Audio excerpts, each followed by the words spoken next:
അസ്സലാമു അലൈക്കും വറഹ്മത്തുള്ളാഹി വബറകാതുഹു. റമദാൻ മാസമായാൽ ചില ആളുകൾ വിചാരിച്ചത് അത് ഉറങ്ങാനുള്ള മാസം എന്നാണ്. നമുക്ക് റമദാനിൽ രണ്ട് കാര്യങ്ങളാണ് നമ്മുടെ മുമ്പിൽ തെളിഞ്ഞു വരുന്നത്. ഒന്ന്, നോമ്പ് തുറക്കാൻ നല്ല വിഭവങ്ങൾ വേണം, നല്ല തിന്നാനുള്ള തള്ളതറച്ച് തിന്നാനുള്ള വസ്തുക്കൾ വേണം എന്നാണ് ഒരു കാര്യം. മറ്റൊരു കാര്യം എന്താണ്? നമ്മൾക്ക് നന്നായി ഉറങ്ങണം. ഈ രണ്ട് കാര്യമാണ് ചില ആളുകൾ നോമ്പ് കൊണ്ട് ഉദ്ദേശിച്ചത്. എന്നാൽ അല്ലാഹു തആല നോമ്പിന് എന്തിനാണ് വെച്ചത്? ലഅല്ലക്കും തത്തഖൂൻ.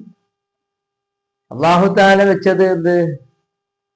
നിങ്ങൾക്ക് റമദാൻ വെച്ചത് കമാ കുതിബ അലല്ലദീന മിൻ ഖബ്ലിക്കും ലഅല്ലക്കും തത്തഖൂൻ, നിങ്ങൾ മുത്തഖീങ്ങളാകാൻ വേണ്ടി, നിങ്ങൾ ശുദ്ധി പ്രാപിക്കാൻ വേണ്ടിയിട്ടാണ്.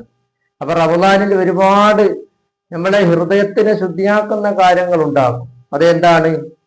അത് ഖുർആനോദൽ ധാരാളം ഉണ്ടാകും. അതുപോലെ തന്നെ നമ്മൾ വേറിന് വിശപ്പ് ഉണ്ടാക്കുന്ന കാര്യങ്ങൾ, അത് പള്ളനെ കാലാക്കുന്ന, അത് പള്ള ചുരുക്കുന്ന ആ ഒരു കാര്യമുണ്ടാകും. അതുപോലെ തന്നെ നല്ല കാര്യങ്ങൾ, അതാണ് ദവാഉ ഖൽബിൻ ഹംസത്തുൻ ഫതിലാവത്തുൻ ബിതദബ്ബുരിൽ മാന വലിൽ ബത്നിൽ ഖലാ എന്ന് പറഞ്ഞു. ഒന്ന്, അർത്ഥം ചിന്തിച്ചുകൊണ്ട് ഖുർആന് ധാരാളം ഓതാൻ കഴിയും. അതുപോലെ തന്നെ നമ്മളെ പള്ള ചുരുക്കാൻ കഴിയും. എന്ന് പറഞ്ഞ കുറെ തിന്നാതെ ഇങ്ങനെ വിശപ്പ് സഹിച്ച് നിൽക്കുമ്പോൾ നമ്മുടെ ഹൃദയം നല്ല ശുദ്ധിയായി വരും. അതുപോലെ തന്നെ ഖിയാമുൽ ലൈലിൽ വത്തളറു ബിസ്സഹർ, രാത്രിയിൽ ധാരാളം തറാവി പോലെ അതുപോലത്തെ ധാരാളം നിസ്കാരങ്ങൾ, സുന്നത്ത് നിസ്കാരങ്ങൾ നമ്മൾ നിസ്കരിക്കാൻ കഴിയും. തഹജ്ജുദിന്റെ കുറെ റക്അത്തുകൾ ഇങ്ങനെ നിസ്കരിക്കാൻ കഴിയും. വിത്റും അങ്ങനെ നിസ്കരിച്ചാൽ ഖിയാമുൽ ലൈലി വത്തളറു ബിസ്സഹർ, അത്തായ സമയത്ത് അള്ളാഹുവിലേക്ക് മടങ്ങുക, അള്ളാഹുവിലേക്ക് പ്രാർത്ഥിച്ചു മടങ്ങുക, അള്ളാഹുവിലേക്ക് കരയുക, പിന്നെ ഇസ്തിഗ്ഫാർ നടത്തുക. ഇതെല്ലാം നമ്മളെ ഹൃദയം ശുദ്ധിയാക്കുന്ന കാര്യമാണ്.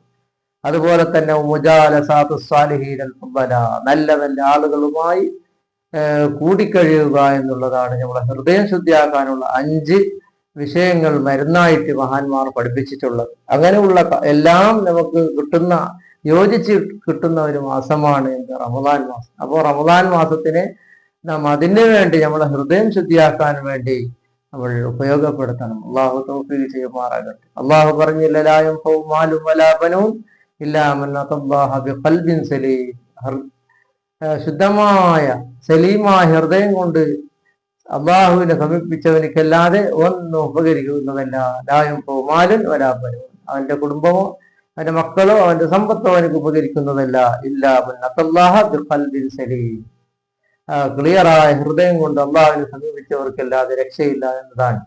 അള്ളാഹു തആല ഒരുപാട് ആയത്തിൽ ഖദ് അഫ്ലഹ മൻ തസക്ക എന്ന് പറഞ്ഞിട്ട് അള്ളാഹു തആല ഹൃദയം ശുദ്ധിയാക്കാൻ വിജയിച്ചു എന്ന് വീണ്ടും വീണ്ടും അള്ളാഹു ആവർത്തിച്ച് പറഞ്ഞു.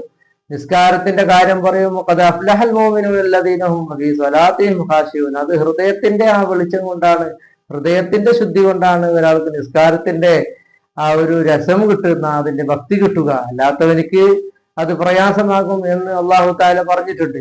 അപ്പൊ നമ്മളെ മനസ്സിനെ ശുദ്ധിയാക്കുക എന്നുള്ളതാണ് പ്രത്യേകമായ റമദാനിന്റെ ഒരു വിശുദ്ധി നമുക്ക് കാത്തു സൂക്ഷിക്കാൻ കഴിയുന്നത്. അങ്ങനെയുള്ള മുത്തഖീങ്ങളിൽ, നല്ല ആളുകളിൽ അല്ലാഹു തആല മനസ്സ് ശുദ്ധിയാക്കി റമദാൻ ഗുണമായി സാക്ഷി നിൽക്കുന്നവരിൽ അല്ലാഹു നമ്മളെ പെടുത്തട്ടെ. അസ്സലാമു അലൈക്കും വറഹ്മത്തുള്ളാഹി വബറകാതുഹു.